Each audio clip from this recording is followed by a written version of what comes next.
dan memilih sekolah yang dekat, dan yang dekat itu dengan yang jauh mirip-mirip fasilitasnya karena memang harus memenuhi standar. Nah sekarang kita ini kan tiba-tiba lalu diyonasi yang tadinya anaknya itu pinter di sekolah yang bagus tapi agak jauh, sekarang senang atau tidak ukurannya kilometer gitu loh. Ini ada sekolah di sebelahmu paling dekat dengan rumahmu, tapi sekolahnya itu hahu-hahu gitu loh.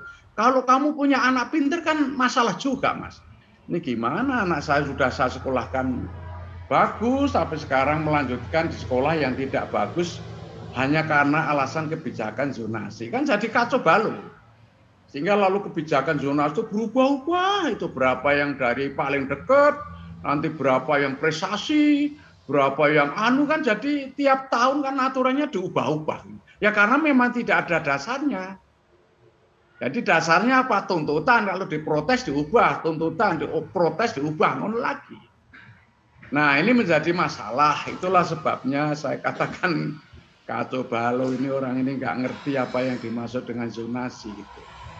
Ya tentu zonasi itu memang naluriahnya secara akademik bagus, karena memang di negara maju begitu kok. Jadi tidak ada orang yang dekat dengan sekolahnya kok menyekolahkan yang jauh, tidak ada. Karena apa? Fasilitasnya sama. Nah jadi gimana kritiknya saya itu? Kritik saya sederhana, Mas. Nggak usah diyonasi dulu, pemerintah mengalokasikan dana untuk memperbagus fasilitas sekolah-sekolah yang kurang bagus. Target 5 tahun, fasilitas diperbaiki semua itu. Terutama sekolah-sekolah yang kurang fasilitas. Nah setelah diperbaiki baru diberlakukan zonasi gitu loh.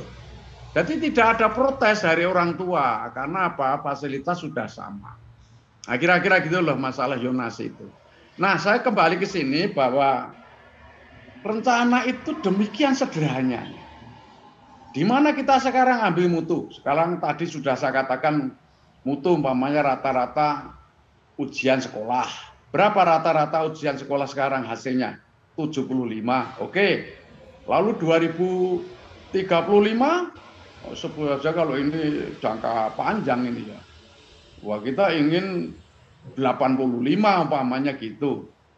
Lalu bagaimana caranya? Itu disebut dengan strategi. Gitu. Jadi bagaimana caranya meningkatkan dari rata-rata 75 saat ini 2021 menjadi 85 pada tahun 2035. Lalu strategi apa yang perlu kita tempuh? Nah kan begitu, ya toh?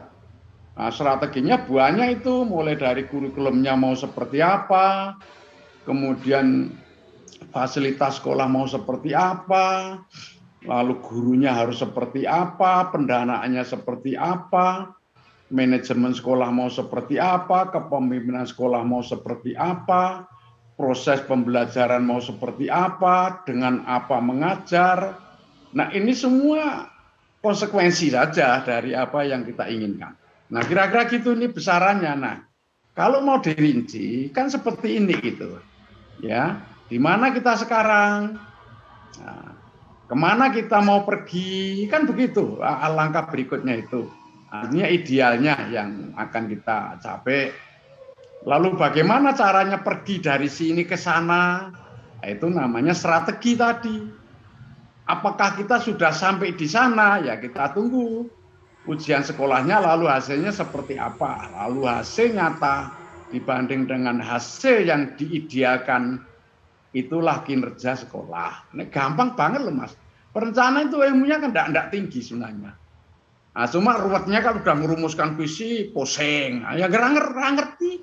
Setelah merumuskan strategi, pusing. Karena nggak ngerti juga gitu. Jadi masalahnya kita ini tidak memahami diksi-diksi, nomenklatur.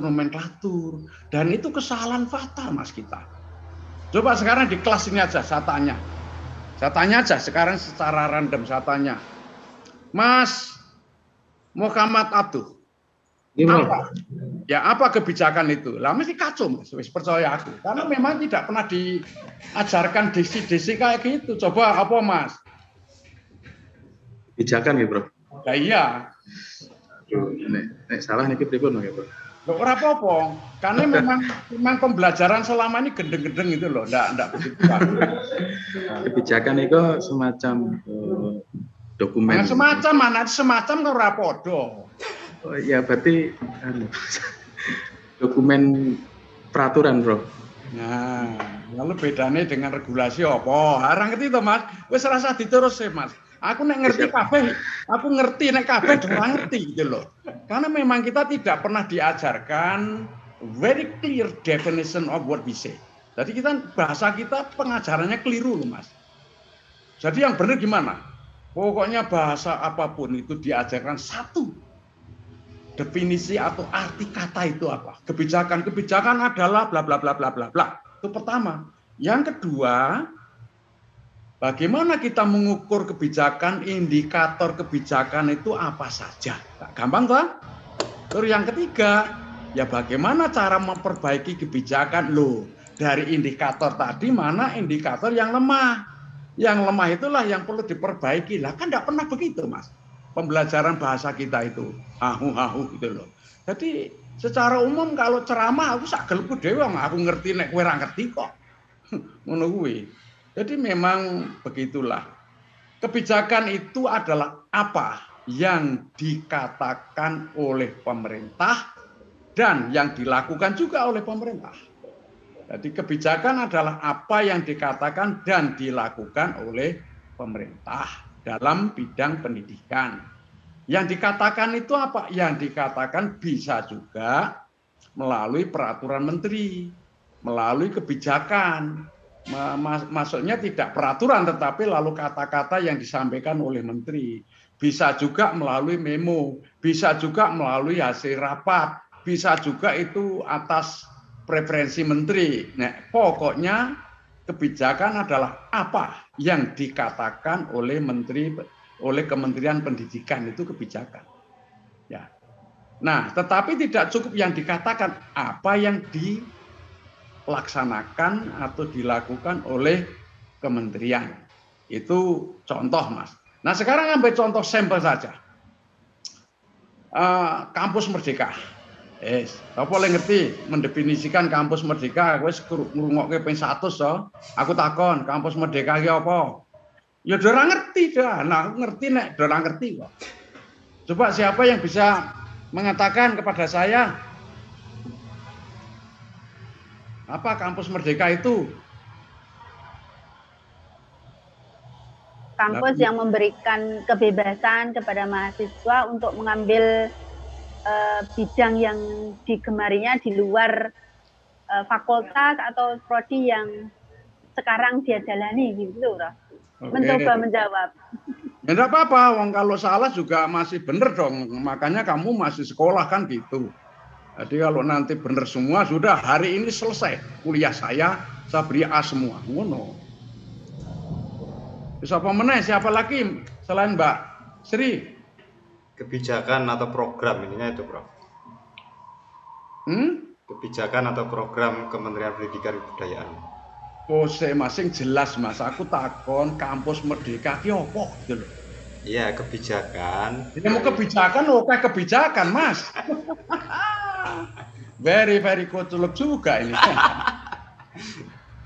Coba siapa yang bisa dengan jelas? Mencoba, Prof. Ya. Ini Prof, kebijakan Merdeka Belajar yang dilakukan oleh ora takon Merdeka Belajar, aku takon kamu. Iya, Prof. Wis to. Sing leweng to karo takone kowe. Nggih. Ini Prof, kampus Merdeka adalah kesempatan bagi mahasiswa untuk dapat mengasah kemampuan sesuai dengan minat dan bakat dengan terjun langsung ke dunia kerja sebagai persiapan karir mereka di masa depan. Jadi mereka diberikan kesempatan secara luas untuk menggali kemampuan sesuai dengan bakat dan minat mereka, begitu. Ya, tak kon balene mesti kowe lali ta iki kan. Bangun. Satu lagi.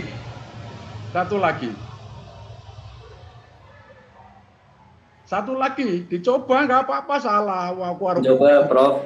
Ya, monggo. Jadi kurang Jangan lebih jadi, Mas. Belum mulai sudah jadi. Ya selesai. Kampus Merdeka itu salah satu kebijakan. Bagaimana kampus itu memiliki keleluasaan atau otonomi untuk membangun suasana kampus yang dibutuhkan oleh mahasiswa. Seperti itu, Prof. Ya. Masih ada yang mau menambahkan? Kalau ada? Mas Arifudin?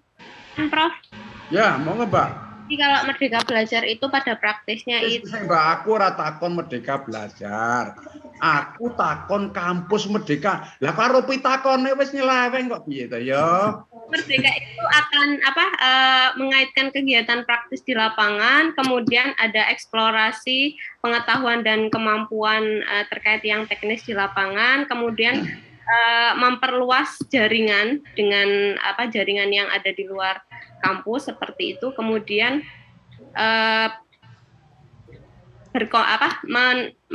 memperoleh pengetahuan dan keterampilan secara langsung mitra yang berkualitas seperti itu. Ya, aku takut sih. Sudahkah Anda membaca kebijakan itu? Kampus Merdeka sudah belum? Sebatas pernah mengikuti sosialisasi, Prof. Aku takon, kamu itu sudah membaca atau belum? Aja muter-muter kayak wong Padang ya, Mas ya.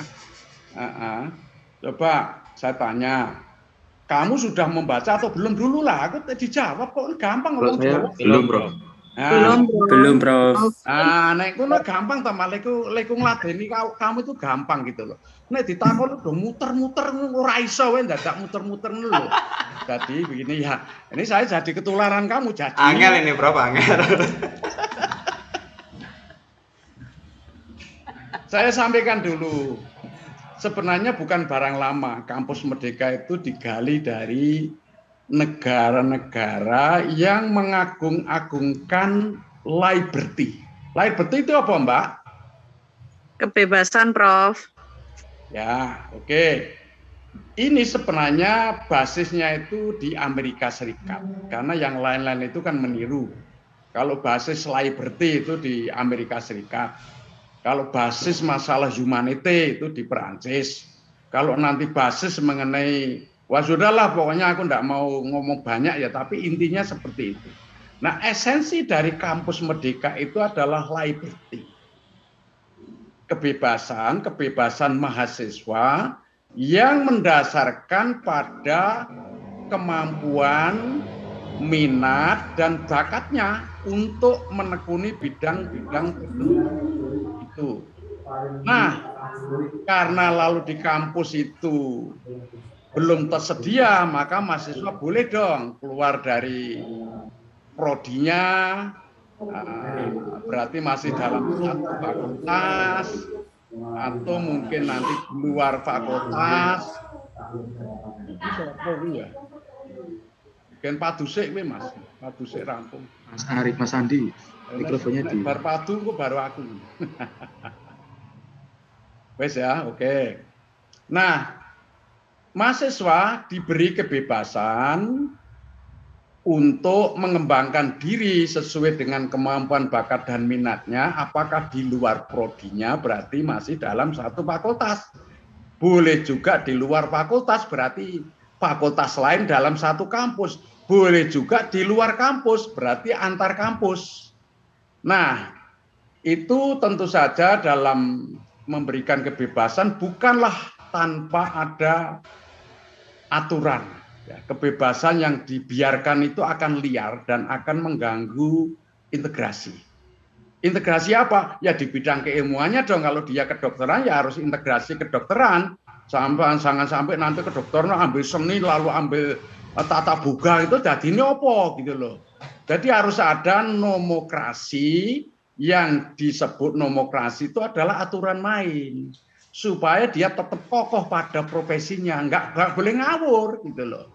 Jadi ibarat buat sambel, tetap jadi sambel gitu loh, Mbak. Jangan nanti Anda itu ambil di prodinya itu Lombok, kemudian di tempat lain itu tidak bawang, tidak garam, tapi ambil es gitu ya. Nggak jadi sambel nanti, kan begitu ya. Nah, oleh karena itu pengambilan berbagai hal, apakah mata kuliah, apakah pengalaman kerja atau yang lain itu harus diikat dalam tubuh keilmuan itu sendiri. Jadi kebebasan kampus merdeka bukan sebebas-bebasnya. Diberikan 1,5 semester boleh di luar prodi maupun di luar fakultas maupun di luar kampus. Tetapi pengambilan itu kan diarahkan ya, kalau Anda dokter ya masa mengambil nanti kalau 1,5 semester dicampur dengan yang berapa itu 5 semester, kok 5 semester, betul ya? Iya, 5 semester, semuanya kan 8 diambil 1,5 berarti 3,5 ya? Iya dah.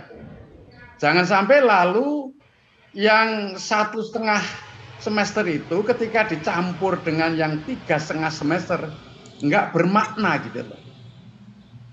Jadi di sini letaknya, meskipun apa itu liberty, tetapi liberty yang memang harus diatur secara nomotetik supaya terjadi keterpaduan apa yang dipelajari gitu. Nah ini yang sampai saat ini belum didefinisikan dengan baik. Jadi kementerian sendiri itu mungkin ya nggak ngerti soal boleh mendefinisikan gitu. Nah sampai saat ini karena mereka masih multitafsir, tidak memberikan arah yang firm, sebenarnya kampus merdeka itu apa? Rumuskan dulu kampus merdeka adalah bla bla bla bla. Lalu indikator kampus merdeka adalah bla bla bla bla bla. Bagaimana cara memperbaiki kebijakan kampus merdeka? Itu harus jelas. Sampai sekarang belum ada kejelasan, Mas. Sampai sekarang ini gitu. Maka lalu masing-masing universitas menafsirkan sendiri-sendiri. Nah, ya kalau penafsirannya benar, kalau enggak gimana? Nah, itulah yang menjadi dilema di Indonesia. Ini kok sampai ke sana ya saya ngomongnya ya. Belum lagi nanti kalau kita ngomong Merdeka Belajar. Merdeka Belajar itu kan sebenarnya bukan barang baru. Ki Hajar Dewantoro sudah ada ditulis pada tahun 1918. Aku dokumennya lengkap, Mas itu. Kamu baca benar itu. Bahkan Ki Hajar Dewantoro sampai mengatakan bahwa guru itu harus mengabdi kepada siswa. Loh, maksudnya piye mengabdi itu? We have to nurture children. Kita harus menumbuh kembangkan eksistensi anak itu. Kalau anak itu memang tinggi, lalu badannya apa sebenarnya, siapa sih itu sebenarnya dia itu? Oleh karena itu kita tidak boleh merampas eksistensi anak itu, dan kita harus mengabdi itu kita memfasilitasi mereka agar supaya dia tumbuh berkembang sesuai dengan apa yang dimiliki itu. Loh kalau gitu apa pendidikan tidak mengubah? Mengubah, tetapi jangan sampai mengubah yang dia punya. Kalau dia itu punya bakat, minat, kemampuan, sebut saja kesenian, kok Anda paksa masuk ke kedokteran, itu kan jadi Anda merampas itu. Niatnya orang tua baik, tetapi keliru. Kan begitu ya. Karena pendidikan itu memuliakan bukan memanjakan. Kalau memanjakan apa saja diberikan, tapi kalau memuliakan ketika dia mau masuk jurang ya kita tarik gitu loh. Artinya kita luruskan. Kira-kira gitu ya, mungkin tidak terlalu pusing Mas kalau membicarakan kebijakan yang tidak jelas itu. Ya. Oke, sekarang dari ini ya, sebut saja di mana kita sekarang, berarti status kita saat ini di mana gitu. Nah untuk itu mesti di mana kita sekarang, ya kita mesti harus tahu dong lingkungan strategis eksternal pendidikan dasar itu apa. Yang barangkali sudah pernah saya sampaikan bahwa kecenderungan abad 21 itu banyak sekali lah sudah saya sebutkan. Hal yang paling penting itu adalah jenis pekerjaan di masa depan. Saya cermati ada 2, yaitu pekerjaan yang sifatnya itu repetitif, rutin. Yang kedua adalah yang non-repetitif, non-rutin. Yang pekerjaan repetitif itu cepat atau lambat bisa diganti oleh teknologi. Anda bisa membayangkan kalau Anda mengajar yang repetitif nanti pada saatnya akan diganti oleh teknologi. Terus dia punya kemampuan apa kan begitu ya. Nah lalu yang kedua, masa depan itu jenis pekerjaan yang saya anggap mungkin sulit diganti oleh teknologi adalah pekerjaan non rutin, non repetitif. Itu membutuhkan imajinasi, kreativitas, inovasi, bahkan berbagai cara-cara berpikir yang tidak biasa, yang tidak bisa ditiru oleh teknologi. Nah, ini mestinya yang harus kita pikirkan. Oleh karena itu, lalu pendidikan dasar khususnya itu harus kita pikirkan ke depan ini mana yang harus saya ajarkan untuk menghadapi pekerjaan-pekerjaan yang tidak repetitif. Berarti kita harus mengajarkan kreativitas, inovasi, how to think, not what to think. Bagaimana cara berpikir, bukan apa yang dipikirkan. Pergeseran dari kompetensi kepada kapabilitas dan seterusnya itu merupakan serentetan masa depan yang kita mesti harus mengantisipasi, kira-kira gitu. Nah, ini banyak sekali eksternalitas itu, kalau boleh saya sebut tadi yang pokok, tapi banyak sekali masalah kemajuan teknologi, kemudian ada pengutamaan supremasi ekonomi, kemudian gejala-gejala politik identitas, berarti sosiokultural religi itu akan menjadi pusat konflik dan seterusnya, itu akan dinamis dan kita mesti harus memperhitungkannya gitu. Kemudian analisis lingkungan strategis internal di organisasi kita sendiri, apakah SD, SMP, Dinas Pendidikan Kabupaten Kota, atau mungkin di kementerian. Itu seperti apa gambarannya? Umpamanya SDM-nya yang memiliki kemampuan untuk menyelenggarakan pendidikan dasar, berapa, lalu juga kepala sekolahnya seperti apa, pengawas sekolahnya seperti apa, fasilitasnya seperti apa, kurikulumnya seperti apa. Prinsip kita melihat ke dalam. Kalau tadi melihat keluar itu ya apa-apa yang sekiranya bisa kita adopsi untuk merumuskan visi, misi, tujuan, strategi sekolah atau pendidikan dasar. Tapi yang internal itu kan kekuatan dan kelemahan kita seperti ini. Nah, ini bagaimana? Apakah dengan faktor-faktor eksternal, dengan kemampuan internal seperti ini, adakah ketimpangan atau tidak? Kalau ada ketimpangan, lalu apa yang harus diupayakan oleh pendidikan dasar itu sendiri? Itu yang ini. Siapa yang bertanya dulu ini, yang analisis lingkungan strategis eksternal dan internal? Ada enggak pertanyaan dulu?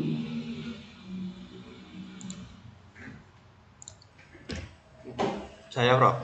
Ya. Ya, cintanya. Biasanya kalau menganalisis internal eksternal ini, rumus yang paling banyak digunakan rumus SWOT itu, Bro. Mungkin ada rumus lain yang sudah sesuai dengan arah dari mata kuliah atau perencanaan di pendidikan dasar ini, Bro. Matur suwun. Begini ya, kalau dibuat garis besar saja.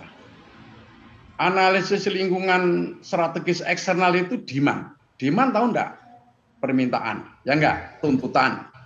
Kemudian analisis lingkungan strategis internal itu adalah supply.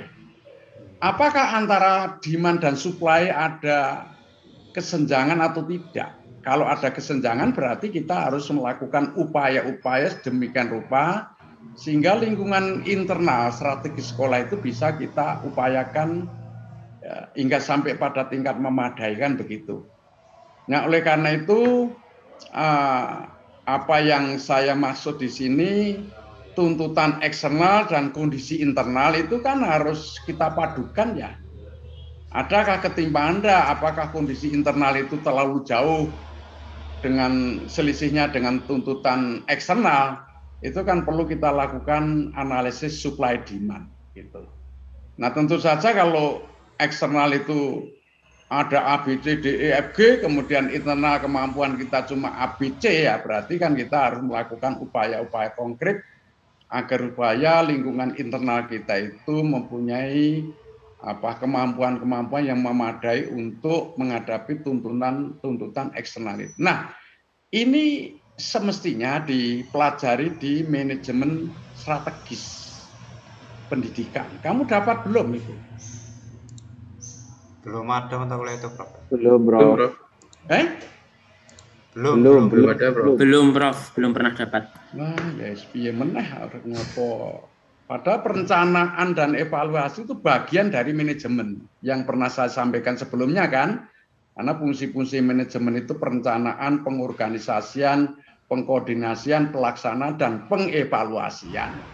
Yang kita kuliahkan ini kita potong paling depan dan paling akhir, yaitu perencanaan dan evaluasi. Praktis, Anda tidak mempelajari bagaimana mengorganisasi pendidikan dasar, tidak mempelajari bagaimana mengkoordinasikan pendidikan dasar, baik vertikal maupun horizontal, juga tidak membicarakan bagaimana mengeksekusi, melaksanakan, mengimplementasikan pendidikan dasar yang didasarkan atas rencana. Praktis, Anda tidak mempelajari itu kan, hanya dipotong paling depan dan paling akhir. Kan begitu.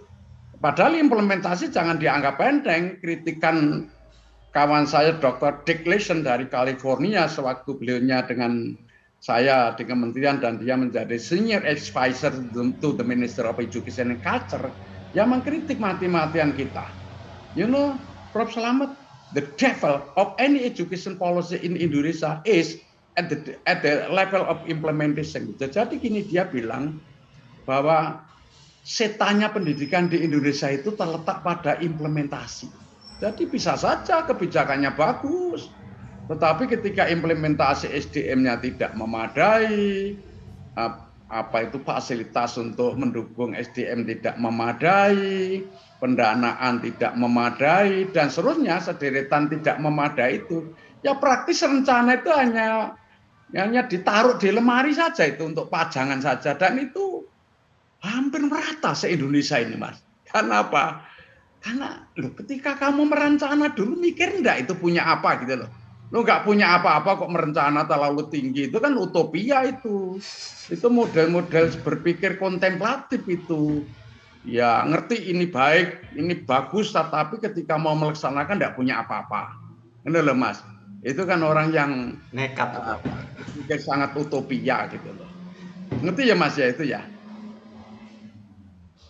Nah selain tadi Anda mengatakan ya ini biasanya dilakukan dengan analisis SWOT, enggak Mas, tidak selalu. Analisis SWOT itu justru terletak pada implementasi itu. Apakah sumber dayanya memadai atau tidak, itu dilakukan analisis SWOT itu. Tetapi yang saya katakan tadi, untuk analisis lingkungan strategis eksternal itu tuntutan, demand. Lalu kondisi real kita, lingkungan internal itu supply. Apakah antara supply dan demand itu ada enggak kesenjangannya, ada enggak ketimpangannya? Nah, karena itu lalu kita upayakan, kalau ada ketimpangan, contoh banyak gini aja lah. Wah ini kan tuntutan cara berpikir masa depan kan sudah harus menggunakan kecerdasan majemuk, itu eksternal. Lalu di internal sendiri belum. Nah, lalu kalau belum berarti kita harus mengupayakan supaya kita seperti itu. Nah, kalau untuk seperti itu kan maka lalu nanti berikutnya lagi ini yang lebih teknis itu. Seperti apa sih profil pendidikan dasar kita itu? Dari pemerataan, lalu tadi tuntutan eksternalnya seperti apa, berarti demografi, lalu kondisi internal kita itu pemerataannya seperti apa, kalau ada selisihnya, lalu upaya-upaya apa yang nanti perlu ditempuh. Demikian juga mutu, demikian juga relevansi. Jangan bilang relevansi selalu dengan dunia kerja, siapa bilang? Relevansi itu bisa dengan apakah pendidikan dasar kita relevan tidak dengan potensi peserta didik. Relevansi tidak dengan tuntutan keluarganya, karena keluarga nyekolahkan itu ada kepentingan loh Mas. Ada kepentingan keluarga itu. Saya harus ngaku juga pada waktu saya dulu kuliah itu, ya kepentingan almarhum orang tua saya, dia bangga sekali kalau saya itu profesor itu loh Mas. Padahal profesor yang melarat okah gitu loh padahal. Tapi kan enggak ngerti asal profesor kan seneng gitu ya. Ya sudah saya ikuti aja ekspektasi keluarga, saya harus profesor, tetapi kan saya tahu bahwa profesor ini banyak yang tidak pinter menguangkan keahliannya, lalu saya coba untuk menguangkan keahlian saya. Kan kelemahan-kelemahan para Anda besok begitu loh Mas, ingat loh bahwa Anda lulus S3, saya bertanya kepadamu, bisakah Anda menguangkan keahlianmu? Nah ini pertanyaan tidak mudah kamu menjawab itu. Jangan lalu nanti lulus doktor pendidikan dasar yang mungkin biayanya 80 sampai 140 juta tergantung dari mana Anda. Kalau di luar Jawa kan harus mau kosan di sini macam-macam ya. Kalau sekarang sih daring sama itu. Tapi intinya kan Anda harus bisa mengembalikan, anggap itu investasi ya. Kalau habis 80 juta ya berapa tahun saya kembalikan, sisanya merupakan keuntungan saya, kan begitu. Nah, maka lalu bagaimana menguangkan keahlianmu itu bukan hal penting, sudah keharusan loh Mas. Kalau enggak nanti kamu lulus S3 ya tetap aja seperti itu. Aku mengamati hampir 99 sekian persen Mas. Setelah lulus dokter loh, kamu dulu yang melarat, sekarang juga melarat gitu ya. Ya karena apa? Dia tidak melakukan upaya-upaya untuk menguangkan keahliannya. How to monetize your expertise. Itu tidak kalah penting. Oke. Nah, kalau kita bilang profil pendidikan dasar sekarang berapa? Seperti apa pemerataannya? Loh, pemerataan itu apa sih? Kan sudah saya sebut kemarin. Baik itu adalah masalah equality of opportunity, kesamaan peluang maupun ekuitas maupun juga akses, sudah saya sebut kemarin. Tentu kalau skala sekolah tidak sama dong dengan skala kementerian. Lalu mutu, nah kita sudah tahu mutu sekarangnya agak sulit juga mengukurnya karena tidak ada ujian nasional, adanya ujian sekolah, ya sama-sama SMA, Jogja dan Maluku Utara gitu. Sama-sama nilainya ujian sekolah 8. Anda lebih percaya mana? SMA di Maluku Utara atau SMA di Jogja? Sekarang ini sulit loh Mas untuk mengeklaim bahwa sekolahmu lebih bermutu dibanding sekolah lain, itu sulit karena tidak ada tolok ukur yang sama. Sekarang ini. Jadi gimana itu? Nah, sekolah malah berlomba-lomba untuk memberikan nilai baik Mas sekarang itu. Jadi lulusannya kucing-kucing dibedai kan begitu ya. Itu yang terjadi sehingga lalu akan menjadi malapetaka nanti kalau kita tidak ada kejelasan.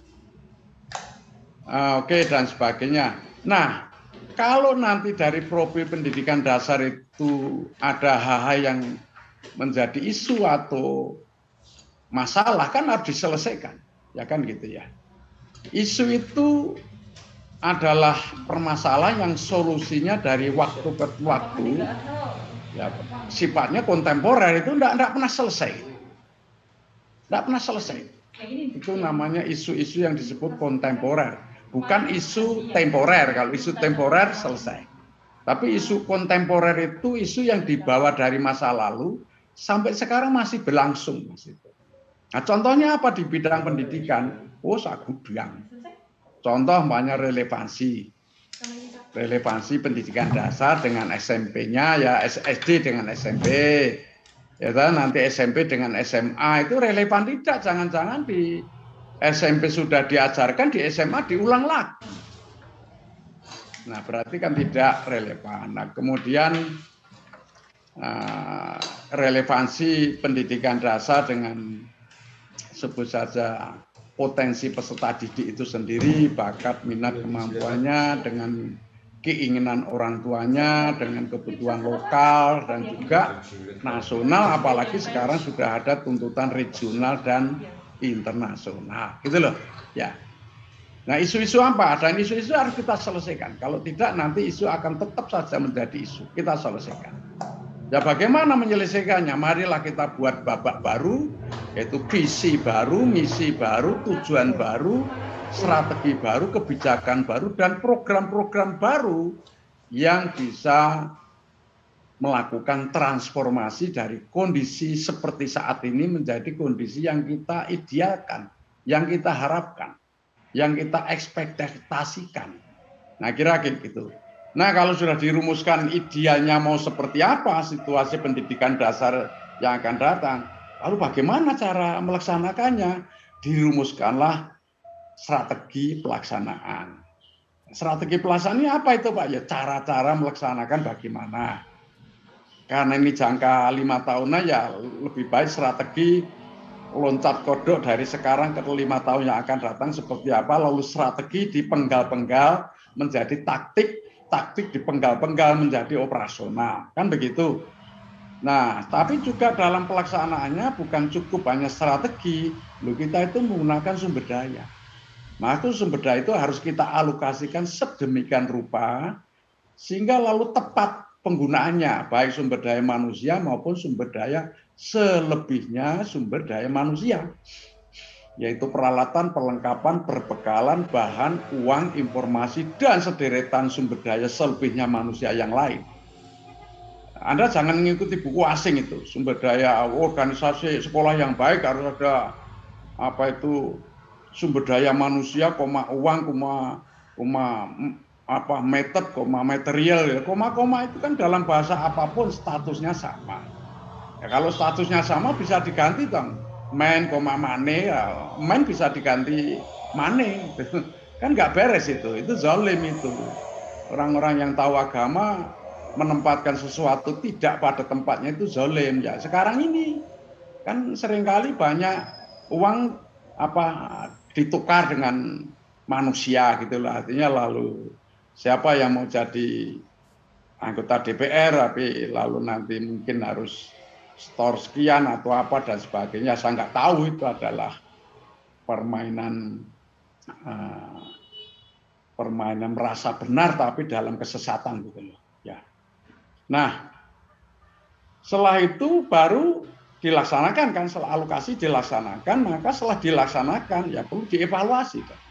Dikendalikan dulu, mengendalikan itu mencoba meluruskan. Kamu ini tidak sesuai dengan rencana gitu. Maka sebenarnya pengawasan itu harus diganti, jangan pengawasan. Mengawasi, ngawasi toh, mengawasi kok. Yang bagus mengendalikan, itu kontrol, itu mengendalikan, bukan mengawasi. Itu istilah mengawasi itu zaman jahiliyah ya. Karena itu lalu para pengawas itu sebenarnya harus diganti istilahnya. Saya sudah mengusulkan tahun 2010, pengawas itu jangan di bawah dinas pendidikan. Wong dinas pendidikannya mau diawasi, kok lalu yang melantik dia ya, gendeng itu.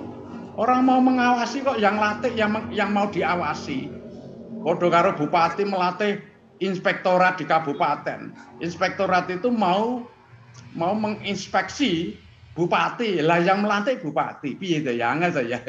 Makanya lalu semua yang berbau-bau kepengawasan itu haruslah di bawah Inspektorat Jenderal. Itu sudah saya tulis pas tahun 2010 itu. Tapi yang nggak digubris karena di Indonesia itu yang berhak menafsirkan kebenaran yang sah adalah siapa saja yang punya kekuasaan. Jadi mbok kamu mesti pinter kayak ngapa? Nggak bisa, karena apa? Kita masih mental feodal. Karena mental feodal itu yang berhak menafsirkan kebenaran yang sah adalah siapa saja yang sedang berkuasa. Itu saja, simple gitu ya. Kolonial.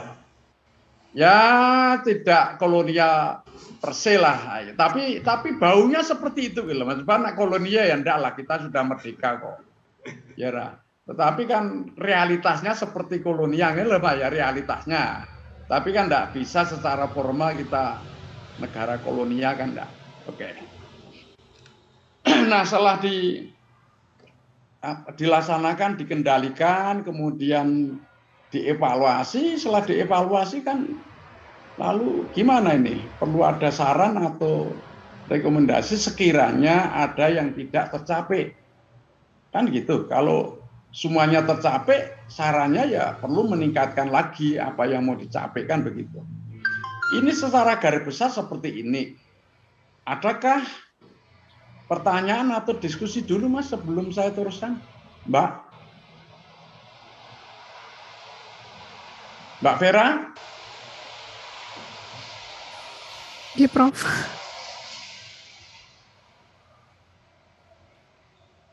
Siapa? Mbak Indriana? Ada pertanyaan, diskusi, komentar? Dereng, Prof. Oke. Mbak Prabandari? Belum, Prof. Di kelas ini saya latih kamu cepat berpikir, yang kedua pinter ngomong. Bukan banyak ngomong loh. Kalau banyak ngomong itu kalau gendeng kan malah bermasalah kan. Tapi saya ajak untuk berpikir cepat. Berarti Anda cerdas. Yang kedua, pinter ngomong. Coba pinter ngomong yang banyak dan yang sedikit lebih baik mana? Pinter ngomong loh.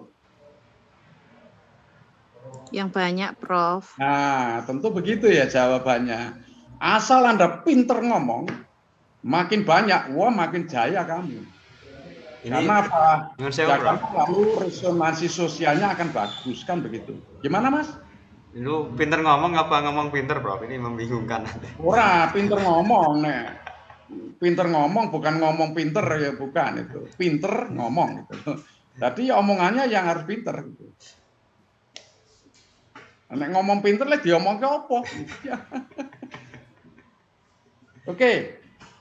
Ada lagi pertanyaan? Masa nggak ada loh kalau mahasiswa itu harus pinter mempertanyakan loh, Mas. Apa saja dipertanyakan gitu. Wong saya itu kalau beli katok celana pendek katok kolor itu, kok sesak banget terus piye itu peredaran darah kok tak gunting ngono wae, Mas. Tak gunting ke bojoku kabeh diguntingi kan. Lah ra cocok ukurannya. Jadi saya suka mempertanyakan apa saja yang saya hadapi karena dari situlah saya akan bisa belajar banyak dari pertanyaan-pertanyaan saya itu sendiri gitu. Oke, ada enggak, Mas, Mbak? Mosok dari 20 satu mahasiswa ya. Itu ada 20 mahasiswa. Ini Prof, terkait alokasi sumber daya itu tadi Prof. Halo? Nah. Gimana Mas? Gimana Mas? Tadi Prof menyampaikan bahwa alokasi sumber daya kan ada dua itu Prof. Manusia dan perangkat-perangkat manusia begitu. Sumber daya manusia, kemudian sumber daya manusia dan sumber daya selebihnya manusia. Gitu ya Mas ya? Selebihnya manusia. Nah, jadi sumber daya manusia itu satu-satunya sumber daya aktif, lalu sumber daya selebihnya manusia itu sumber daya pasif dan karenanya tanpa campur tangan jasa sumber daya manusia tidak ada artinya apapun. Aku punya contoh konkret. Kalimantan Timur banyak duit, Riau banyak duit, Papua banyak duit. Lalu kenapa kok pendidikannya tetap saja tertinggal? Nah itulah sebabnya. Kuncinya adalah pada sumber daya manusia. Karena sumber daya manusia satu-satunya sumber daya aktif. Seperti Jogja ini. Jogja ini kan sebenarnya melarat Mas Jogja ini. Tapi orangnya kan ya lumayan gitu ya. Artinya apa dengan uang yang sedikit tetapi bisa memajukan daerahnya gitu. Karena Jogja ini kan ketimpangan ekonomi di Indonesia nomor 1 Mas. Jogja ini loh kamu enggak tahu ya. Jadi orang yang selisih antara yang termelarat dan yang terkaya itu Jogja ini nomor 1 Mbak. Masuk akal karena orang-orang Jakarta itu lalu mau pensiun pindah ke sini buat rumah yang seharga 5 miliar. Sementara penduduk aslinya ya rumahnya gitu. Sehingga lalu ketimpangan itu di Jogja ini di label nomor 1 di Indonesia. Oke. Gimana Mas tadi Mas? Iya Prof, kan itu paling menentukan dalam implementasi yang Prof sampaikan bahwa permasalahan kita itu adalah pada aspek implementasi. Padahal ada dua hal masalahnya, kualitas sumber daya, kemudian kualitas power yang menyebabkan sumber daya itu jadi rendah karena faktor power itu bisa politik atau orang-orang yang punya kepentingan yang berada di atas mereka. Bagaimana itu menyiasatinya, Prof? Itu mengimbangi antara masalah-masalah yang harusnya kita kembangkan dengan masalah luar yang menciptakan usaha pengembangan yang sudah kita rencanakan. Ya. Ya itu sebenarnya terletak pada regulasi ya Mas, yang itu sampai sekarang tidak kunjung selesai. Maksudnya begini, diimplementasi ketika kita sudah ngomong alokasi sumber daya, baik sumber daya manusia maupun sumber daya selebihnya, itu kan yang dipakai untuk rebutan itu Mas. Siapa yang menjadi kepala dinas nanti masing-masing partai juga mengajukan. Wah, padahalnya orangnya nggak kompeten gitu loh. Itu umpamanya kepala sekolah juga mungkin kalau kepala sekolah ya tidak terlalu lah kalau SD itu kan banyak yang tidak mau malah menjadi kepala sekolah karena kepala SD itu kan sama dengan pekerjaannya seperti apa saja dia sendiri yang melakukan, itu kan bisa pecah sirai kan. Lalu tapi prinsipnya memang terjadi distorsi mengenai alokasi sumber daya itu, Mas. Sumber daya manusia terutama yang pada level-level katakanlah kabupaten kota yang pendidikan dasar ini kan banyak diganggu oleh partai politik. Supaya ini menjadi kepala dinas, supaya ini menjadi sekretarisnya, supaya ini menjadi kepala bidang, karena disitulah letaknya uang Mas di situ. Maka lalu yang berikutnya lagi ada distorsi masalah uang Mas itu. Maka DPR itu sudah saya jamin Mas. DPR itu kalau ada uang, kamu tanya kepada DPR, Pak, ini lebih baik untuk membangun gedung atau untuk melakukan penataran guru. Kira-kira DPRD akan milih yang mana, Mas? Penataran guru. Saya ulangi lagi. Gedung, Prof. Ada uang, ya, ada uang. Kemudian karena anggaran biasanya harus disetujui oleh DPRD. Saya tawarkan contoh saja dua hal. Membangun gedung atau untuk meningkatkan kualitas guru baik melalui penataran. Pilih yang mana DPRD-nya? Gedung, proyek. Membangun gedung. DPJ-nya gampang, Bro. Kan Anda sudah tahu kan? Ya enggak? Jadi kalau Anda menuruti DPRD gendeng-gendeng itu kan bermasalah itu, Mas. Itu masalah loh itu. Aku puluhan tahun bahkan aku keliling Kalimantan, Sulawesi, Bali, NTB, NTT, mirip-mirip gitu. Karena politik lokal itu luar biasa, Mbak. Dalam era otonomi ini yang boleh dikata itu raja-raja lokal itu sudah membahana di mana-mana. Akhirnya apa yang terjadi? Ya nggak maju-maju karena semuanya dipolitisir. Penempatan pejabat dipolitisir, penggunaan uang juga dipolitisir. Yang terjadi akhirnya kita misallocation of resources, whether this is human resources or other resources. Jadi masalahnya di situ lah. Memang kita lalu gimana Pak solusinya kan begitu ya? Solusinya tidak ada jalan yang terbaik karena manusia masih patuh pada hukum regulasinya dong. Jadi regulasinya gimana menurut Prof. Samad? Kalau aku jangan sampai dinas itu di bawah bupati wali kota. Loh, gimana Prof itu? Ya karena kalau itu dipakai di bawah bupati wali kota atau gubernur, ya dipakai alat politik gitu loh. Lalu gimana solusinya? Makanya Dewan Pendidikan itu harus diperkokoh gitu loh. Jadi siapa secara legal yang memilih kepala dinas itu sebaiknya Dewan Pendidikan, tapi diberi kedudukan yang kokoh. Kalau Dewan Pendidikan itu sebut saja anggotanya ada 14 itu. Coba memilih satu orang, yang satu dipilih hanya oleh bupati, yang satu dipilih oleh 14 orang. Yang ketika nanti anggota Dewan Pendidikan ada yang profesor, ada yang pengamat, ada yang kan keputusannya lebih bagus. Buktinya sekarang saja kan Anda tahu untuk menjadi eselon, terutama eselon 2 ya, di daerah eselon 2B lah, kalau di atas eselon 2A itu kan singkat direktur kepala biro, di atasnya eselon 1. Kan sudah pakai lelangan gitu ya. Sekarang ini loh Mas, ya aku nggak setuju kalau pakai lelangan bahasa kemproh gitu. Jabatan. Lah iya mosok pemilihan direktur jenderal kok lelangan. Itu colok banget loh. Sing gawe istilah itu geblek era jamak gitu loh. Cuma karena yang membuat istilah itu yang berkuasa, ya diikuti toh Mas. Lain masalah itu. Nah ya itu loh Mas. Sekarang ini juga kan itu tak onek-onek ke Ditjen Vokasi itu. Mari kita lakukan pernikahan massal antara SMK dengan dunia kerja. Edan tuh. Nek nanti dibuat peraturan menteri piye? Ketentuan umum pernikahan massal adalah piye? Very koclok toh Mas ya. Tetapi aduh saya kadang-kadang kesel gitu Mas. Jadi kadang-kadang ada baiknya juga jadi wong gendeng Mas itu. Ada baiknya. Karena orang gendeng kan enggak tahu. Kalau enggak tahu kan orang ngrasake wong gendeng kok piye ngono ya. Tapi saya itu orang ngerti tapi enggak bisa apa-apa. Ya tapi tidak mau aku prosasi wong aku ora dibayar apa-apa kok prosasi. Ya kleru no. Sing prosasi ling ngurus kae gendeng ngono to Mas ya. Ya paling-paling tak onek-onek saja melalui WA gitu. Onek-onek. Coba gimana itu kalau Anda mengatakan perlu pernikahan massal antara SMK dengan dunia kerja. Kamu buat peraturan menteri gimana? Ketentuan umum yang dimaksud dengan pernikahan massal SMK dunia kerja piye? Coba. Diksi-diksi itu kan nggak bener ya Mas ya. Itu kacau balau loh Mas kita itu.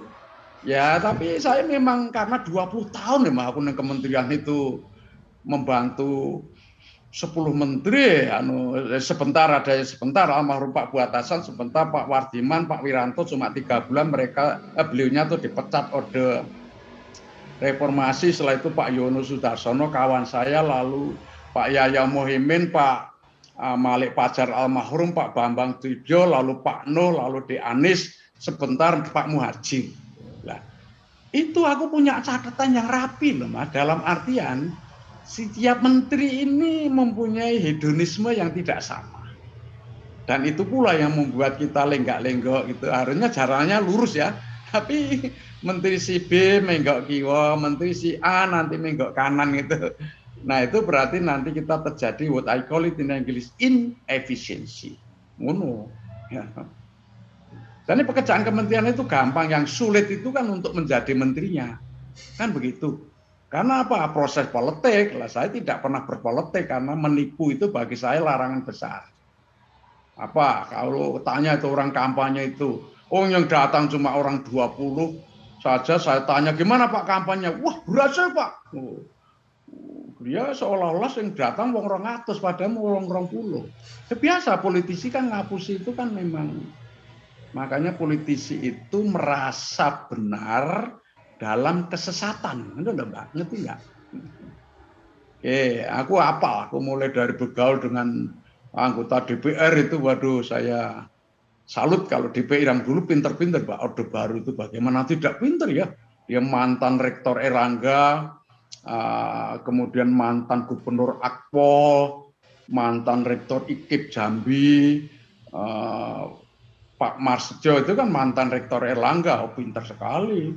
Pak Mayo Jenderal Effendi mantan Gubernur Akademi Kepolisian, pinter sekali. Jadi saya itu waktu itu bergaul 5 tahun, pinter-pinter Mbak orangnya itu.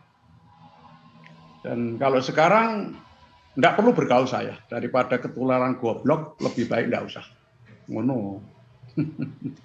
Ya, aku rak ngomong polos Mbak. Kowe nglaporke, laporno Mbak. Sing dukung kowe sik. Karena dalam gelar akademik, mimbar akademik, we are freedom of talking and thinking gitu. Thinking and talking. Oke, ada pertanyaan lain? Ada? Prof. Yeah. Apakah fenomena tadi yang Prof paparkan tadi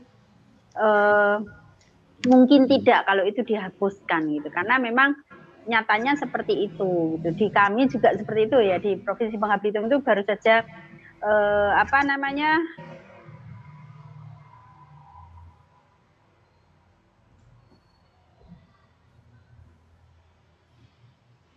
SPU yang eselonnya belum mencukupi. Akhirnya kan hanya bertahan 3 bulan, kemudian diprotes oleh KSN ya kalau nggak salah itu.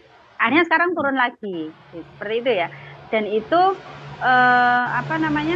sering terjadi seperti itu gitu.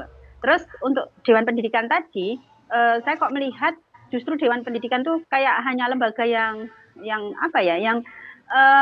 temannya pemerintah, temannya dinas pendidikan, karena ya mereka kayak seperti kolaborasi, bukan seperti Prof gambarkan tadi, tapi mereka justru ya mati suri gitu ya. gerakannya itu nggak kelihatan di dalam dunia pendidikan, terus inovasinya tidak ada, terus dampak kehadirannya terhadap dunia pendidikan sendiri kok saya juga merasakan belum nampak nyata. Dia hanya sebagai sebuah lembaga yang sudah, kalau sudah terbentuk ya sudah, nanti lihat pas ujian mereka turun ke lapangan, hanya yang sebatas formalitas seperti itu. Nah, ini bagaimana untuk memperbarui itu, Prof. Biar kan kita sudah tahu itu harusnya seperti ini, tapi kenapa ini tidak dilakukan begitu? Matur nuwun. Mbak Sri neng endi Mbak anu kerjane? Saya di Universitas Muhammadiyah Bangka Belitung, Prof. Oh ya, sorry ya Mbak, aku takon meneh tanya lagi ya. Saya itu tidak apa-apa. Memang ada satu kelemahan kalau ya sudahlah, tidak perlu saya rembuk. Jadi begini Mbak, memang Dewan Pendidikan yang ada sekarang itu memang itu hanya untuk tempelan saja, karena tidak punya power sama sekali. Tapi kalau Anda kunjungan ke negara-negara barat, Mbak, itu power sekali. Karena apa? Karena kepala dinas itu yang menunjuk Dewan Pendidikan dan itu diberi kekuasaan dalam undang-undangnya. Jadi undang-undang kita ini kan yang namanya Dewan Pendidikan ini kan cuma tempelan-tempelan yang tidak berarti itu ya. Nah, maka dari itu saya katakan kalau ingin supaya dinas-dinas itu tidak terkooptasi oleh kekuasaan yang namanya bupati, wali kota atau gubernur, dipisahkan Pak. Dipisahkan lalu dibuatlah undang-undangnya itu demikian rupa sehingga Dewan Pendidikan powerful itu. Nah, bagaimana power? Ya dia diberi kekuasaan. Kekuasaannya apa? Tadi contohnya memilih kepala dinas, selalu memantau atau istilahnya mengendalikan dan sebagainya. Dan itu terjadi di negara maju semua, hampir semuanya begitu. Tapi kembali lagi ya direvisi di undang-undangnya. Dan mereka kita tuntut kalau tidak mengerjakan sesuatu ada mekanisme untuk menuntut gitulah. Di negara barat juga gitu Mbak. Kalau Dewan Pendidikan nggak beres itu tuntut oleh rakyat Mbak itu. Nah kita ini rawan Mas. Ngerti ora kok Dewan Pendidikan ke opo, ora jelas. Yang dilakukan juga nggak jelas Dewan Pendidikan itu. Sampai yang kementerian saja nggak jadi dibentuk karena zaman Pak Bambang mau dibentuk, ya takut konsekuensi pendanaan, akhirnya tidak dibentuk. Padahal itu pesan undang-undang. Ya sudah Mbak, ini memang kita itu masih muter-muter dalam permasalahan dan kalau ingin bagus ya tidak ada pilihan lain kecuali dilakukan transformasi Mbak. Nah transformasi nggak mudah Mbak karena itu terkait dengan kepentingan. Coba mau dilakukan transformasi sehingga bupati itu tidak membawahi dinas pendidikan. Oh mesti kalau diajak rapat nggak bisa Pak, mesti ngono dia melindungi rezekinya kok Mbak. Nah demikian memang akhirnya kita tidak mulus dalam membuat ketentuan-ketentuan karena penuh dilingkupi oleh kepentingan-kepentingan yang bisa saja itu hanya kepentingan egosentris maupun ekosentris. Kalau ekosentris dirinya sendiri, kalau ekosentris ya golongannya gitu loh Mbak. Ya jadi begitulah kira-kira, memang kita masih panjang perjalanannya untuk menjadi negara yang SDM-nya benar-benar the right person in the right place. Anda aslinya bukan Belitung ya Mbak ya? Bukan Pak, saya aslinya Jawa, Sleman gitu. Oh iya. Kan kerjanya di sana. Biasanya pengamatan saya di luar Jawa itu orang-orang Jawa itu ya nggak bisa kalau menjadi top manager Mbak. Karena memang di situ ada politik identitas lah umpamanya yang harus jadi gubernur, bupati atau kepala ya harus orang asli di sana gitu loh. Dan itu sudah bukan rahasia lagi lah. Saya pernah ceramah di Mataram itu agak kikuk juga itu. Pernah saya ceritakan ya? Belum ceramah di Mataram itu. Belum, Bro. Ini kasus otonomi. Begini. Ketika peserta seminar itu mau masuk podium di luar, tentu masih kita berjalan, tidak tahu bahwa saya itu pembicaranya gitu lah. Ini kebetulan waktu itu di Lombok ya, di Mataram itu, lalu mereka bincang-bincang, kita kan sebentar lagi pilihan dekan, kita harus menghindari jangan sampai pilih penjajah dari Jawa. Jadi orang Jawa itu dianggap penjajah di sana itu. Nah, padahal aku di belakangnya, waduh, ini ceramah ngomong apa itu? Nah, sudah langsung saja, sudah semuanya, ini penjajah dari Jawa mau ceramah, aku yang menunggu, modar aku. Karena apa? Kita dianggap penjajah. Memang sejak pembentukan Provinsi NTB itu, Mas, gubernurnya berapa kali selalu orang Jawa, karena memang orang sana belum mampu. Kemudian rektornya UNRAM itu selalu orang Jawa, dekan-dekan orang Jawa. Akhirnya kita dituduh sebagai penjajah Jawa. Coba Mas itu. Padahal mereka belum mampu gitu loh. Ya, oleh karena itu lalu kembali ke situ lagi. Saya pernah ceramah ya begitu. Akhirnya wah sudah tak polos saja. Nih bapak-bapak ibu saudara semuanya ini penjajah dari Jawa mau ceramah aku yang ngono. Berarti orang tadi ini penceramah di belakang kita tadi ngono mesti ya. Sisa ke wae kalau orang seperti itu bagi saya langsung tak tapis saja sekaligus biar menohok gitu langsung daripada saya halus-halus. Ngapain saya harus halus dengan orang yang tidak halus itu. Nah, kira-kira seperti itulah. Dan kawan saya juga begitu, Profesor Dr. Sucipto itu kan di Padang itu bolak-balik wakil rektor saja. Akhirnya pindah ke Jakarta, langsung dipilih jadi rektor karena memang orangnya pinter gitu loh. Tetapi biasalah di beberapa daerah itu masih ada semacam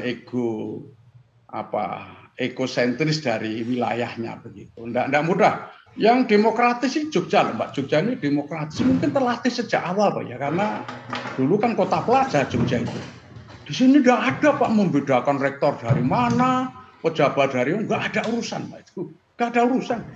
Bupati Sleman berapa kali dijabat oleh orang luar Jawa, termasuk dari Bangka. Nah, ya enggak itu kepala sama rektor UGM. Ya, rektor UGM Pak Sofian Effendi bahkan dipegang oleh Pak Yohanes dari Flores, dipegang Aceh, kemudian kepala sekarang dinas kalau dulu namanya kepala kantor wilayah dipegang oleh orang dari Bangka juga, itu kakak kelas saya itu dulu.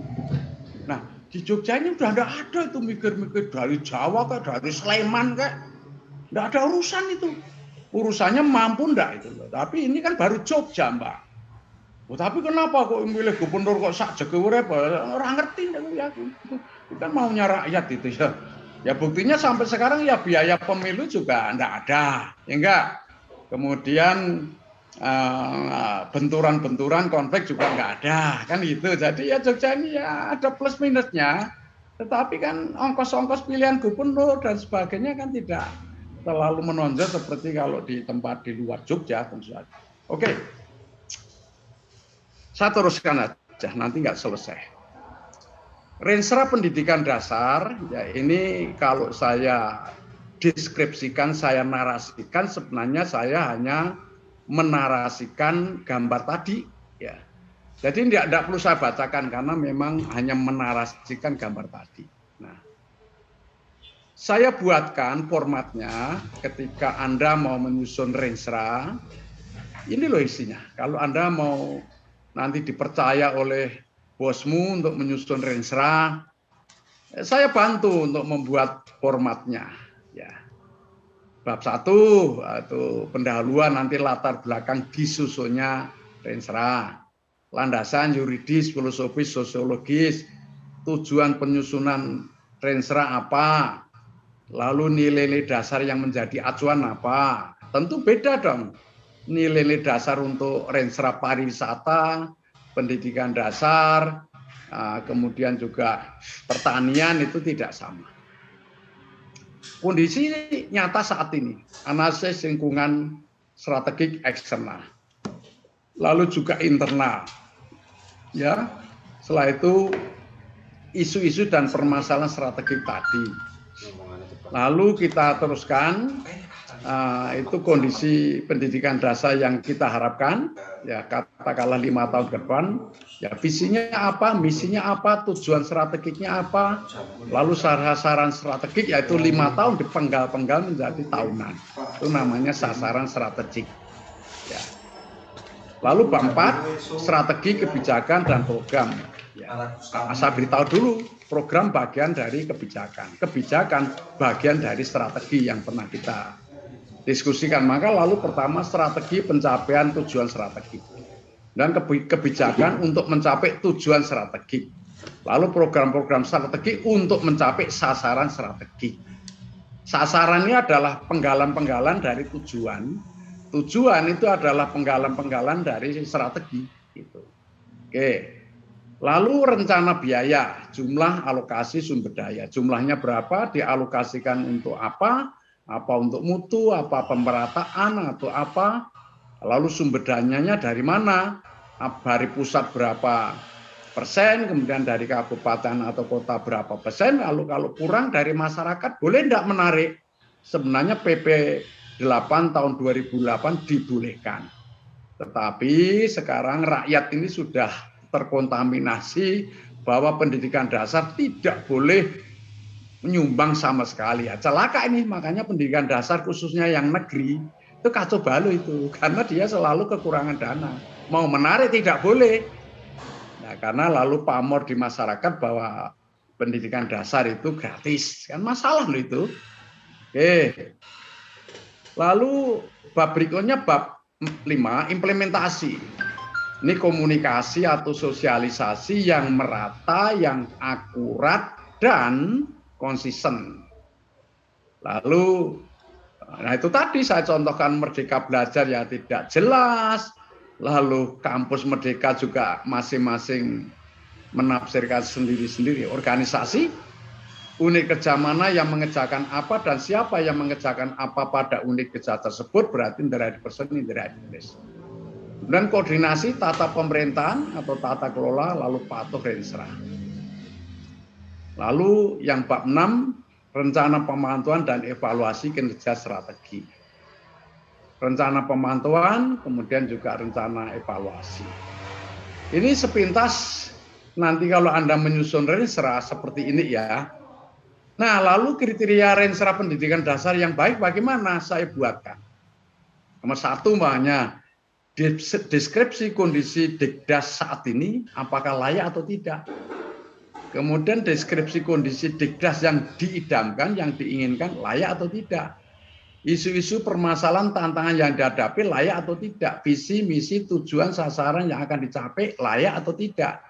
Strategi kebijakan program layak tidak, rencana biaya layak tidak, kelayakan dalam tahapan pelaksanaan layak tidak, lalu juga kelayakan rencana pemantauan dan evaluasi, kecukupan kemutakhiran kerelevansian data, dan kelayakan anggaran antara rencana pendidikan, rencana pendapatan, dan juga rencana belanja, lalu tingkat partisipasi dan keinklusifan unsur-unsur yang terkait dengan perencanaan, lalu sistem atau prosedur dan juga mekanisme penyusunan benar enggak, lalu juga sustainabilitas SDM, EMIS, Educational Management Information System, dan juga pendanaan.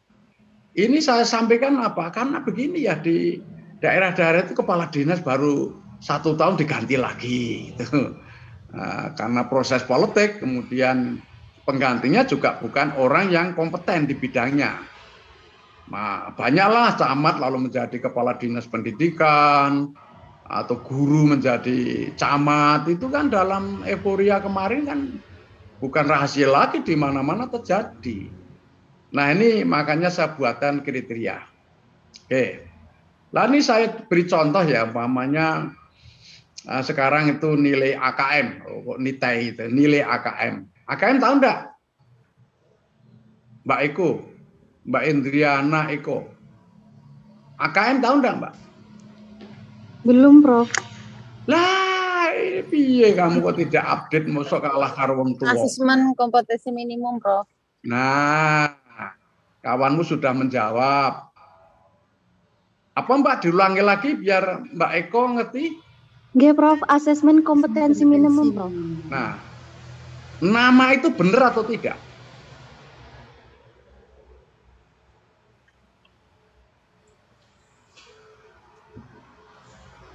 Kurang pas ya sih. Di mana benarnya?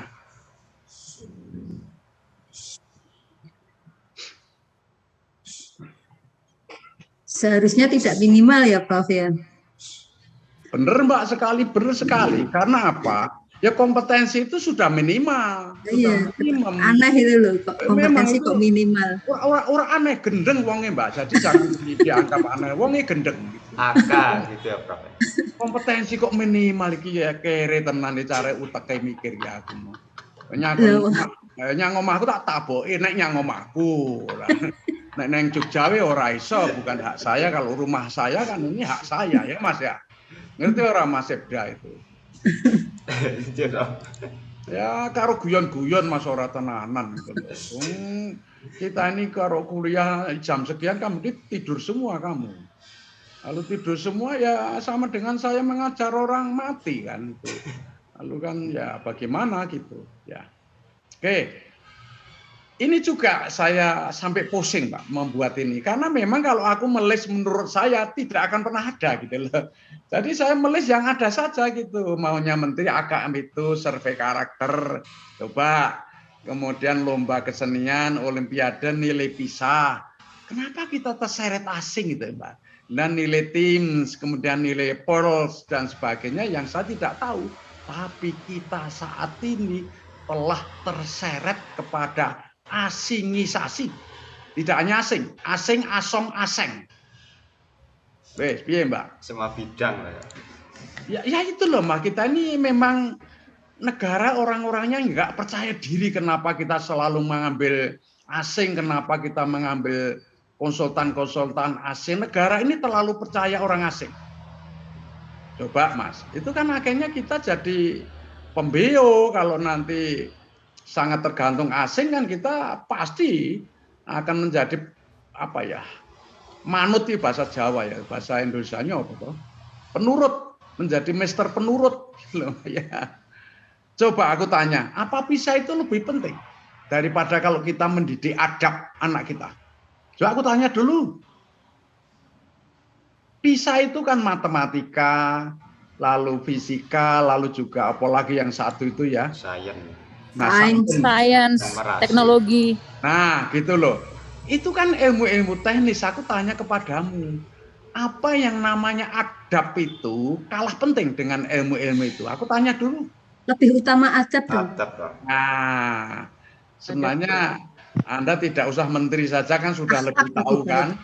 Nah, oleh karena itu pendidikan itu justru dimulai dari adab dulu, baru ilmu gitu loh. Ini kan namanya PISA kayak tim kayak itu kan ilmu. Ya, di mana letak adabnya gitu. Maka kita lalu tidak mendidik adab, lalu akhirnya anak kita menjadi biadab kan begitu. Kan gitu. Tak beradab, tidak beradab. Nah, makanya kalau Anda tanya rumus saya, pendidikan kalau di matematika kan sama dengan adab plus ilmu. Saya dahulukan adab dulu, supaya anak kita beradab dulu baru berilmu. Jangan berilmu 30 tahun tapi tidak beradab, itu kan bermasalah Mas itu. Pesantren gitu Bro. Nah iya, makanya pendidikan itu harus adab dulu, baru nanti ilmu. Kan gitu ya Mbak ya, urut-urutannya. Tapi apa boleh buat aku menulis ini, ndak wong goblok Mbak satu ini nggak apa-apa.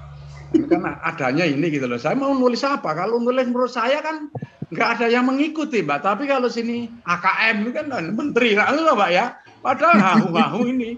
Tapi enggak apa-apa karena memang saya mengajar Anda kan harus mengajarkan fakta juga. Fakta kita ini adalah survei karakter. Lalu nanti juga lomba kesenian. Lalu nilai AKM dan sebagainya yang itu semua sudah merupakan kebijakan menteri. Saya tanya di mana adabnya? Aku takon sih. Ada enggak? Kamu temukan enggak? Mungkin di karakter itu, Bro. Nah, mungkin di karakter.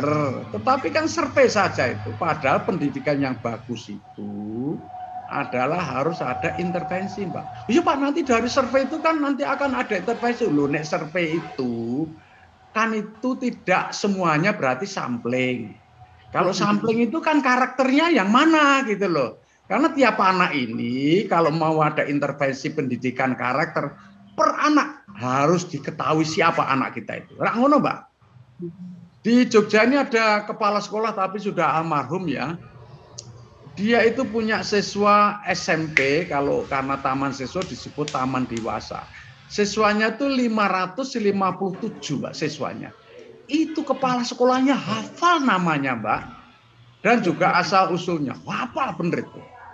Dan saya tanya kenapa Pak Kepala Sekolah kok loh kalau saya manggil anak dengan namanya kan manusiawi toh Prof Slamet itu.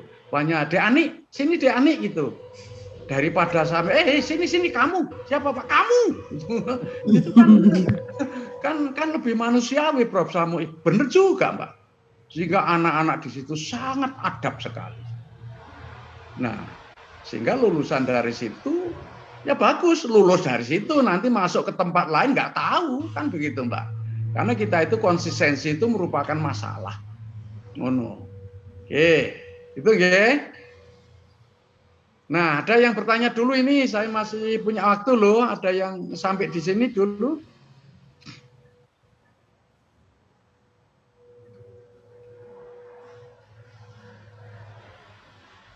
Nanti kalau Anda menyusun Ranger harus begini ya, Mbak. Nanti harus diberi tonggak-tonggak keberhasilan kalau 5 tahun ya. Nanti nilai AKM itu tahun 2021 berapa. Tapi masalahnya ini adalah berlaku umum, tidak per sekolah gitu. Kan begitu, karena kan tidak semua sekolah disurvei, kan begitu ya. Akhirnya kan sifatnya sampling. Kalau sampling kan tidak tahu gitu. Nah, tapi masalah... Itu di sasaran strategis kok tidak ada literasinya ya, Prof? Yang mana?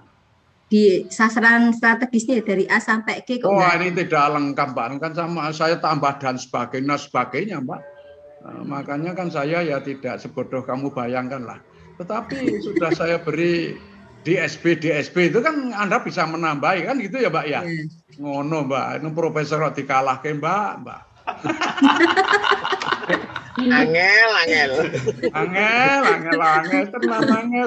Angel tenan tuturane.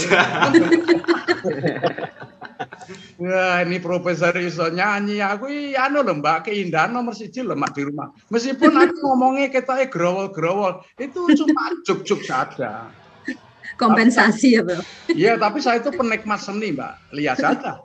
Saya itu mengutamakan keindahan dulu, Mbak. Sebab kalau manusia itu penuh dengan keindahan cita rasa, lalu kita akan menjadi orang baik, Mbak. Ya enggak? Iya. Kalau menjadi orang baik, kamu mesti berpikir pinter. Wes, percaya aku. Coba kalau kamu jadi orang tidak baik, angel lu teke kon pinter angel, Mbak. Dan menjadi orang baik, sukar kalau kamu itu tidak indah cita rasamu, nemong dan kisrai. Makanya kita ini kalau bisa bangun dulu keindahan. Ya enggak? Keindahan cita rasa dibangun. Semuanya indah, keluarga indah, melihat kanan kiri, pokoknya kita harus indah. Jangan sampai Anda sebaliknya keindahan adalah tentu saja tidak indah tuh. Jangan sampai begitu. Semuanya harus dibangun keindahan. Saya membangun keindahan saya pakai seni, Mbak. Jadi seni suara, aku kadang-kadang nyanyi sendiri, Mbak. Kalau tidak ada orang, karena suara saya kan jelek ya. Karena itu lalu nyanyi kamar mandi. Nah, kan nggak apa-apa, nggak ada orang denger kan itu. Boleh dicoba nih, Prof, nyanyinya. Tadi kan sudah saya itu. Angel. Jadi seni musik, seni suara, lalu juga seni tari. Aku menikmati sekali seni tari karena dulu istri saya penari, Mbak. Oh, gitu. Lalu juga di sini juga ada yang penari loh, Prof. Di sini ada penari, Bro. Ya, ada 2. Mbak Vera. Bagus, ini perlu saya sandingkan istri saya nanti. Boleh, Prof. Nah, gitu. Jadikan istri kedua. Insya Allah. Angel. Mbak Vera mana nih? Mbak Vera mana? Mbak Vera ini. Terus memberi rusak saya ini, Mbak ya. Jadi ternyata mahasiswa bisa merusak dosennya gitu kan. Memotivasi, Prof. Iya, oke lah saya tidak Oke. Jadi kembali lagi ya saya ajak loh Mbak, Anda itu kalau punya keindahan, aku di mana-mana senang Mbak keindahan seni kriya itu apalagi karena di mana-mana ada ya seni kriya kayu, kriya logam, kriya kulit, kriya batik, kriya lempung. Itu saya menikmati. Kalau kita ini punya keindahan cita rasa, kita akan menjadi orang yang berprasangka baik, Pak. Ya enggak? Sulit kalau kamu itu indah kok yang jelek-jelek itu sulit. Mesti baik kamu. Kalau baik itu artinya apa? Kalau Anda berbuat baik itu apa? Satu kata saja.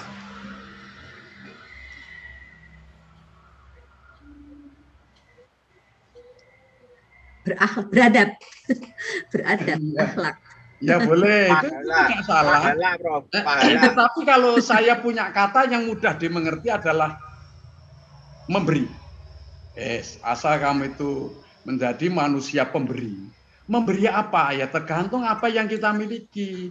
Anda punya uang, berilah uang. Anda jadi penguasa, berilah peluang. Ada waktu, berilah waktu. Ada tenaga, berilah tenaga. Aku punya pikiran, saya beri ilmu, saya beri pengetahuan, saya beri informasi. Kalau Anda itu adalah ada orang yang salah, berilah maaf. Kalau Anda tidak punya apa-apa, ya mesam-mesam baik. Jadi prinsipnya kalau saya satu kata, orang yang baik itu adalah orang yang suka memberi. Lah memberi apa? Ya tergantung kepemilikannya dong. Jangan sampai diukur uang tok, ya salahmu dewe. Memberi kok mesti uang. Siapa sih yang punya definisi memberi mesti uang, kan begitu ya. Lalu yang ketiga baru intelektualmu, berpikirmu. Kamu kalau jadi orang yang penuh keindahan, penuh kebaikan, otakmu bisa cerdas. Tenan, Mbak. Soalnya aku ngerasa ke dewe, Mbak. Kalau aku agak sedikit perilaku saya kurang begitu fit gitu ya, itu pasti mikirnya rapi, Mbak. Enggak baik saya. Ya. Saya tahu diri saya, maka aku enggak pernah akan menjamaah. Sudahlah, apa yang saya lakukan ini yang baik-baik sajalah kan gitu. Karena dengan melakukan yang baik-baik, lalu otak saya akan cerdas, nggak terganggu gitu loh. Kalau kamu tidak, perasaan kamu tidak baik loh, Mbak, itu peredaran darahmu terganggu loh, Mbak. Ya enggak itu. Apalagi kamu marah, apalagi wah, Yesus, cebong tenan ya gue ya gitu. Kan ngono gitu. Oke. Saya akhiri ini pada udah hampir habis ya Mbak ya. Sampun, Bro. Saya tak terus saja lah. Ini ada teknik-teknik ramalan atau prediksi. Karena apa? Kalau Anda menyusun rencana baik kuantitatif maupun kualitatif, tentu akan menggunakan alat-alat prediksi. Dan alat-alat prediksi itu banyak ragamnya. Saya jelaskan minggu depan saja, kan begitu ya. Kalau sekarang kan sudah tidak mood lah itu, katakanlah Anda itu waktunya habis sudah ora gelem ngrungokke lho Pak Prisim ngono lah. Karena itu ya saya tahulah bahwa Anda sudah tidak lagi nyaman kalau saya beri kuliah kan begitu. Tapi coba kalau ada final question, pertanyaan terakhir sebelum saya akhiri gitu Mbak. Kalau ada, Mas.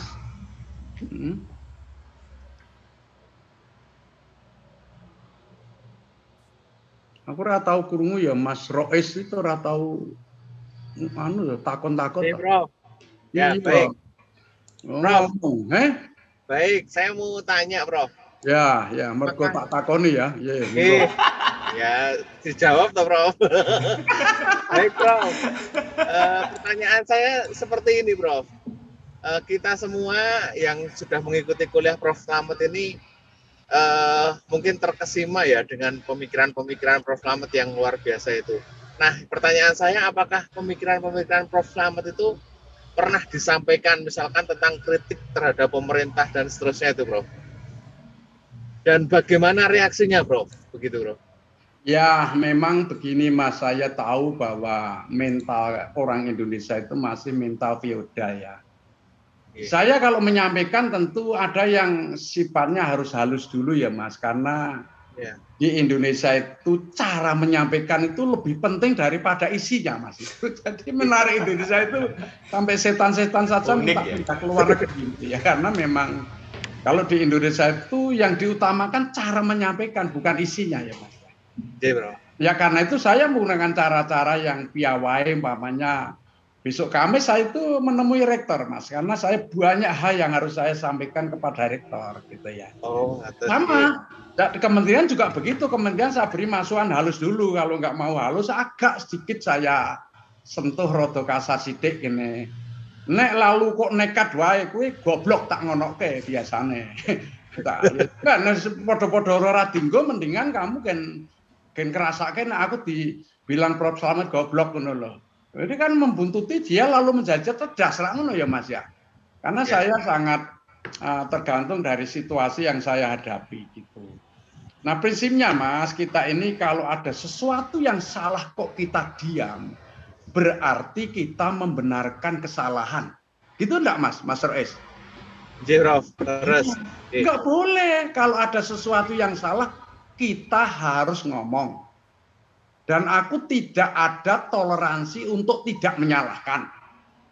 Jadi aku tidak perlu sopan bahwa kamu salah-salah. Cuma yang sopan itu cara menyampaikannya. Kalau kritiknya kan tidak perlu sopan, masalah ya salah. Masa salah lalu disopankan menjadi setengah salah ya ora lah. Jadi ya salah tetap salah. Cuma cara menyampaikan itulah yang harus sopan. Kan begitu ya Mas ya? Nah, itu biasa saya lakukan karena sudah pengalaman saya ketika memberi nasihat menteri segala itu aku enggak pernah mengakui Mas, enggak pernah mengakui. Pamannya aku memberi nasihat menteri itu enggak pernah aku mengakui. Pak Menteri nanti saya bisa sowan Pak Menteri jam malam ya malah makan bersama gitu. Nah setelah kita makan bersama ada apa Pak Slamet gini Pak Menteri. Bapak itu 4 bulan yang lalu itu kan pernah ceramah itu isinya kan brilian itu ya. Isi ceramah Bapak itu brilian apa ya Pak Slamet ya? Janjane ora ono Mas janjane ya. Tapi saya kan ini loh Pak isi. Oh iya ya, apa ya Pak Slamet ya? Ya kenapa tidak ditindaklanjuti? Wah, ini aja lah saya minta tolong Pak Slamet ditindaklanjuti gitu loh. Buatkan saja nanti narasi untuk kebijakan. Coba Mas. Enggak pernah ngaku saya. Ngapain ngaku-ngaku? Bagi saya tidak perlu menjadi penguasa, yang penting bisa menguasai penguasa. Ngono lho Mas, ngerti ora? Angel itu, Prof. Pikirannya mewarnai ya, Prof ya. Ya pakai seni. Hidup ini kan pakai seni. Aku dibilang di awal kan sudah keindahan, pakai seni. Jadi kalau aku ngomong dengan orang ya guyon-guyon dulu, enggak ada sentuhan dengan materi, sampai setelah berikutnya baru ke materi kalau orangnya normal, gitu loh. Kalau orangnya tidak normal ya terakhir tak bentak-bentak ngono wae. Tapi gimana dengan konyol begitu ngurus negara jadi sudah saya beritahu Mas Rois. Tak takon. Oh, pejabat tinggi yang korupsi ratusan miliar dengan pejabat tinggi yang membuat undang-undang keliru, dosanya lebih besar mana? Buat undang-undang, Bro. Yang membuat undang-undang keliru dong, Bro. Nah, pinter lah. Jadi murid kurung genep 1 semester saja sudah pinter banget. Beranalisis ya, Bro. Ini betane ngepasi, Bro. Iya, nanti selalu lulus S3 le goblok dosene.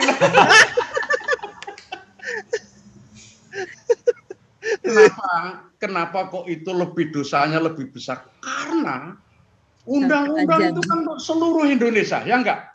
Yeah. Kalau sampai keliru kan guna loh Mas. Jadi itulah cara-cara berpikir kita seperti itu. Saya pikir itu aja ya Mas Rois dan kawan-kawan semuanya sampai ketemu. Matur nuwun. Sehat-sehat, Prof. Matur nuwun. Ya, matur nuwun, Prof. Matur suwun. Aku sering kali nek ke pasar sajana kan kancaku oke Mas ke pasar. Atuh jane yang mau guyon, atuh pas mulang kan satpam barmo aku akrab Mas. Wah, Prof, hati-hati ya Prof. Loh masa aku nabrak-nabrak ya ora lah. Nah, ini berarti sama dengan sarana prasarana itu, Prof. Nah, iya. Begitu ya. Nah, saya itu suka tertawa-tertawa tapi sambil meluruskan gitu loh Mas. Karena meluruskan dengan tertawa itu rata-rata. Ya berarti lah bener ya kalau aku tadi takon ngatas hati-hati ya Prof, enggak bener ya. Lalu dia mikir apalagi kalau ngomong dengan Prof sama apa ini yang perlu dipikir ngono Mas ya. Mungkin jadi titik DJ Prof. Oke Prof. Sampai ketemu minggu depan, semoga kita masih hidup semua. Amin. Amin ya Allah. Hidup dan sehat, Prof. Assalamualaikum.